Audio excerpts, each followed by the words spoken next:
Welcome to The Explainer. Today, we're going to talk about something you probably never see but use every single day. We're talking about the invisible yet essential materials that power our modern world and the high-stakes geopolitical battle to control them. So, what is this secret ingredient hidden inside all your high-tech stuff? Well, let me tell you, it's not silicon, it's not plastic. It's a group of really unusual metals that, honestly, you've probably never even heard of. Yep, they're right there inside your smartphone. You know that little buzz when you get a text? That's them. They make the motor vibrate. And it's not just phones. They're in the electric motor of your hybrid car. Get this. A single Toyota Prius has about 25 pounds of these elements inside it. 25 pounds. And this is where it gets really serious. It's not just about consumer gadgets. Our national security, our most advanced defense systems, are completely dependent on these elements. So, what exactly are these things? Well, they're called rare earth elements, and despite the name, they aren't actually that rare. They're just really difficult and messy to get out of the ground. They're a set of elements with these amazing magnetic and light-emitting properties. The bottom line is, our entire modern life depends on them. Okay, so now we're going to get into the history. And here's the crazy part. The United States didn't just find these things. Nope, we basically invented the entire industry from the ground up. The whole story really kicks off in one place, the Mountain Pass Mine, way out in California's Mojave Desert. That's where geologists stumbled upon one of the richest deposits of rare earths on the entire planet. So back in the 60s, there was this huge breakthrough.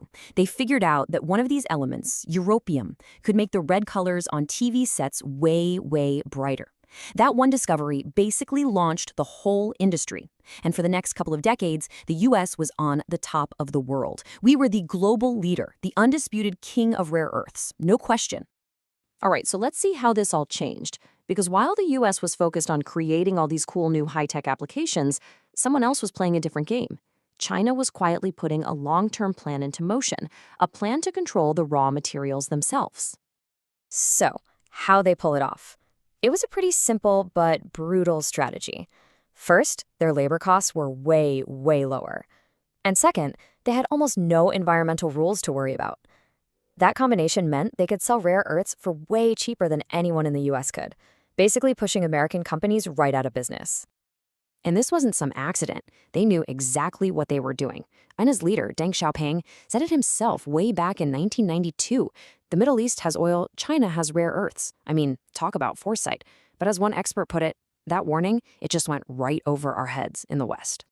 And it gets worse. They didn't just beat us on price, they actually bought the technology directly from us. In 1995, a Chinese company bought America's #1 rare earth magnet company. They didn't just buy the name, they took everything. The patents, the factory equipment, they even hired the American employees to fly to China and teach them exactly how to make the products. Unbelievable.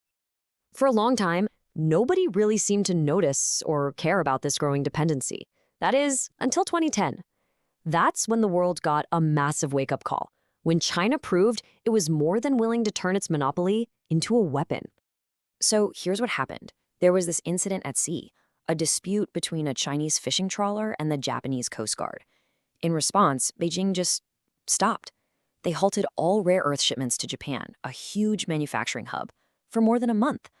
It was a shocking move, a real shot across the bow that sent panic through governments all over the world. And that's when everyone suddenly woke up and looked at the numbers, and the reality was terrifying. By 2010, as you can see, China controlled something like 90% of the entire global supply. 90%. So you might be thinking, okay, so what? My phone might get more expensive. But it is so much bigger than that. This isn't just about iPhones and Priuses. As former White House advisor Dan McGarty said, we are very dependent on China for our weaponry. This is a national security issue, plain and simple. Think about this. Nearly half a ton of rare earth materials are inside every single F-35 fighter jet. And that's not even counting the guidance systems for things like Tomahawk missiles and smart bombs. Our most sophisticated military tech relies on this stuff.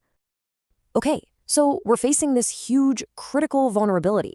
The big question is, what is the United States doing to fight back?